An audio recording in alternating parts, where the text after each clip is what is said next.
every Friday at this time. What's up, Brent? How are you, sir? I'm doing well. You guys bring me back with a little drinking problem music. Is that are you sending a message to me? Ramon, you picked it. I picked it. Hubs. It's Friday. We've been acting like it. You know, I'm giving Ramon a drinking problem. That's good. Listen. It's almost the fall, Hubs, is all it is, man. Look, there's a lot of problems that happen after Saturday nights, man, depending on how the night goes, right? So, amen to that, brother. We're prepping it, man. This morning we started off the show at 6 o'clock asking the fan base, man, or just our crowd to say something nice about your rivals, Hub. So that's the spirit we're in today. Yeah. Yeah. Oh, you are in preseason talking season form then. And you're asking for nice things to be said about your rivals. We sure are. Absolutely right.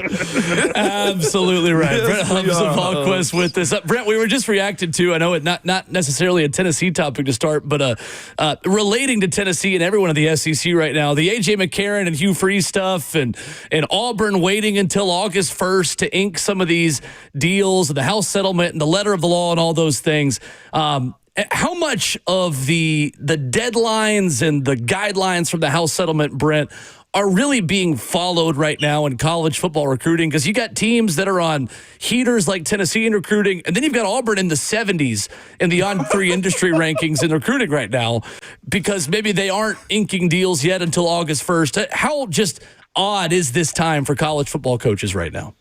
Well, you have to say it in a positive light for Auburn that they moved up into the 70s. That's right. I mean, you got to give it in the right verse there to follow your all's topic this morning. I think the whole thing with this is, who plays in the gray and where is the gray and what are the rules and what are not the rules? And that's Danny White's biggest contention and has been his biggest contention throughout all of this is the rules are moving targets. What's a rule today may not be a rule tomorrow, or what's not a rule today may be a rule tomorrow. And I think that's the problem that the NCAA has with this is, when the toothpaste is out of the tube and you're trying to put guidelines back in, it's hard to do. And there's a lot of smart people that are making a lot of money in college athletics, and they're very gifted at finding ways to work around things, to create an advantage for themselves. That's not, quote, illegal, but it's not exactly the black and white letter of the law either. It's playing in the gray area. And those who play in the gray area the best generally are the most successful. And I think right now everybody's interpretation of things is different, and that is creating gray areas for people. And that's just the world we live in, and I don't think that world's going to go away anytime soon. And how the NCAA manages all of this. You've got the Sports Commission who has not approved many NIL deals, and the word is that they're weeks behind. Now they're saying they're not really weeks behind. They're just denied those deals, but they haven't told anybody they've denied those deals. Okay, that works well, right? Wow. Well, how many guys have already gotten paid on part of those deals while they're waiting for approval? You can really go to those guys and say, hey, Ramon Foster, we know we got a deal, but they've denied the deal. I know you got some cash up front for that. You owe $3,500 back. Oh, that money's spent already. Yeah, thank you. And those are the issues, and that's why this stuff is going to end up in court. Right. That's why Danny White and Donnie Plowman are talking about collective bargaining. But there's been a ton of money spent in putting this commission together. That everybody's going to see how it works, and I just don't know that it's going to work very well. We'll find out, but it feels like it's off to a rough start, doesn't it? Yeah, it does. It certainly does. VolQuest's Brent Hubs with us. Well, Brent, whatever Tennessee is doing is working right now as Tennessee gets a bunch more commitments and potentially could get another one today. Let's start with Braden Rouse, who commits to Tennessee Tuesday afternoon. Kind of an old school recruitment. We talked to Matt Ray about it on Tuesday when he pinch hit for Austin. How big of a win is this, Brent? Just put it in context for us on some of the players involved in this and how big of a prospect this is for Tennessee. Man, you guys have had a big week. You got the pride of Ripley and the pride of Copper Hill, Tennessee. That's on the right. show together on Yes, Tuesday sir. with Matt Ray. I love it. Brandon Rouse was a great get for Tennessee. it was an old school recruitment in the fact that he didn't tell anybody, up until about 20 minutes ahead of time what he was doing. I think what happened with Brandon Rouse is everything became equal from the business perspective of it. And then it got back to relationships. And I think it was the relationship with William Inns. I think it was the relationship that Josh Heupel had with the family that they ultimately felt the most comfortable with. They wanted to know how he was going to be used, and that was all a factor. But it got back to an old school family-filled relationship. This wasn't just about zeros in a bank account, because I think it was pretty even across the board with everybody who was recruiting him. And at the end of the day, it became about relationships, and Tennessee had the best relationships. William Inns did a terrific job recruiting Brandon Rouse and that entire family. Just a fantastic job. If you read the story that Matt had on VolQuest's earlier this week, the comments from Brandon's dad, just the comfort level they had with William Inns tells you the amount of work that William Inns put into that recruitment. That was a big get for Tennessee. No doubt about it. Brent Hubbs with us this morning, man, our good friend off of Knoxville, up in Knoxville, over in Knoxville, whichever one it is at this point, Hubbs. But there are some other commitments, man, that are on the line, man. J.B. Sabash is supposed to commit, I think, today. Where's Tennessee at with him? And also with another in-state guy up the street in Clarksville, man, Kamari Blair is also in that conversation. We speak about the bigs real quick. Well, I knew you would bring up offensive linemen, right? That's what you're supposed to do. Inside out, Hubbs, inside out. I understand how it works. I mean, Shabazz is a tackle that's a Tennessee, South Carolina, Ohio State battle.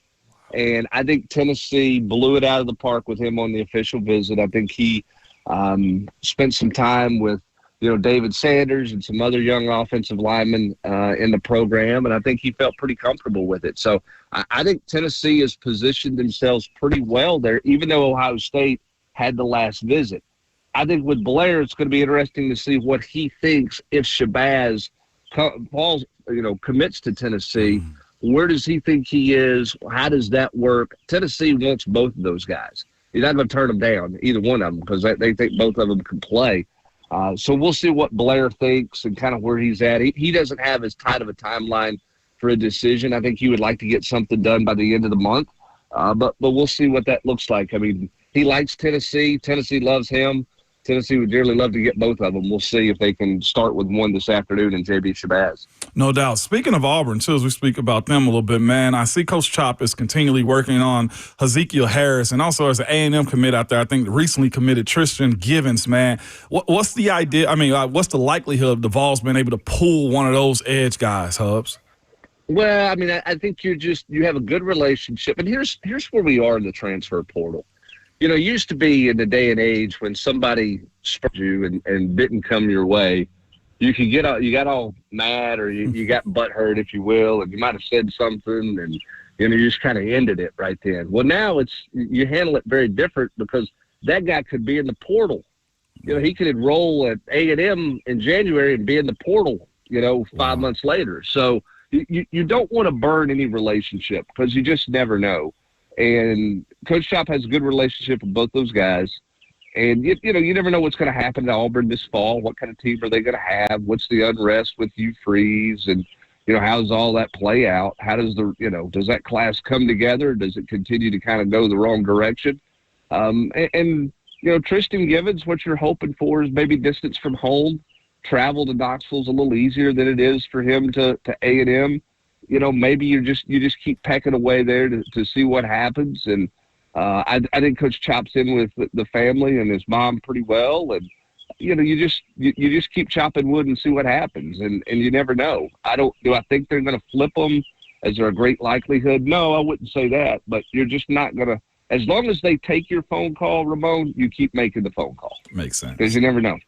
Brent Hubbs of VolQuest's on 3, our guests this morning on Ramon and Will. Brent, we had this conversation the other day about the pressure on Tennessee to keep this class together with what it does on the field this year. And obviously Josh Heupel's program way healthier than Jeremy Pruitt's was in 2020, but they went on a run in the spring for the class of 2021 and just couldn't keep a lot of those guys. And coaching change obviously had a factor in that. How good is Tennessee going to have to be on the field right now, this year, to have a chance at a top 5 or close to it recruiting class? And how much of that is based off of immediate success right now for the Tristan Keys and Savion Hiders of the world? Well, I mean, I think that, you got to be successful every year. You got to be, quote, to borrow the Coach Fulmer phrase, you got to be in the hunt. And I think Tennessee's, stable and healthy enough that they can be that. I don't think they've got to do anything crazy, make some kind of great deep run to hold it together or anything like that. But, you want to be competitive. You like this schedule. And you got to go out and continue to show development and growth. And, it's not just about the record, too. It's about what guys do. Like, if you can sell your development of a player to get them ready for the next level, that's an attention getter for everybody, right? So if you're a linebacker and Arion Carter has a really big year, that gets the attention more than the win-loss record was. If you're an edge player, a Leo under Coach Chop, and Joshua Josephs has kind of a breakout season and really takes a step forward, that gets everybody's attention. If Bryson Eason blows up on the interior, that gets guys' attention. So it's as much about individual development and how much guys are improving as it is just the win-loss record there as well. So I don't worry about holding this class together. I think because Tennessee doesn't pressure guys into quick emotional decisions, most of these guys, and that's why you've seen fewer and fewer decommits with the Tennessee program, because as impatient as it is for fans, when these guys commit, it's a very thought-out process to Tennessee, because Tennessee's not squeezing real hard on Sunday afternoons when the official visit ends. No doubt. Hubs, man, speaking of the on-field side of this for the Vols, man, is there any reports or just citing of Joey Aguilar and his progress he's making in his offense and with these wide receivers? Because I think most assume he's going to be the opening day starter, but how have you heard or what have you heard about him so far?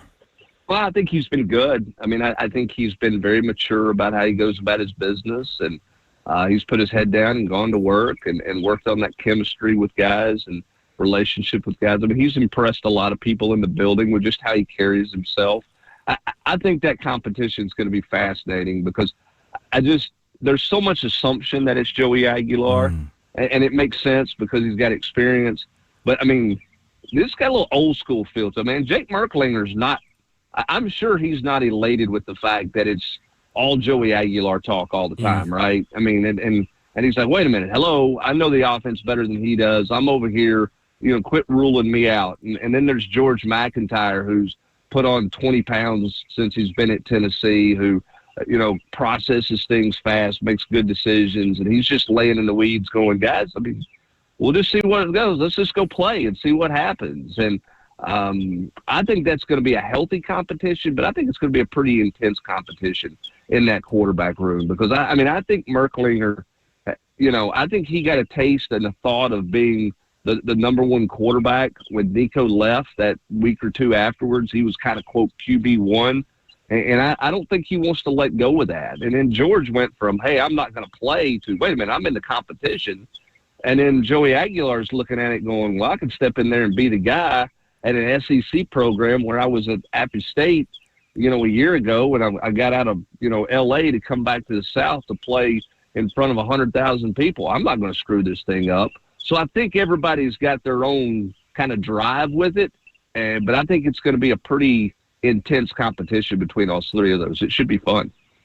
Brent, any movement on Tennessee and Nike and Adidas and all of these things? Any update on when we could get a official decision on the future apparel provider for the Vols?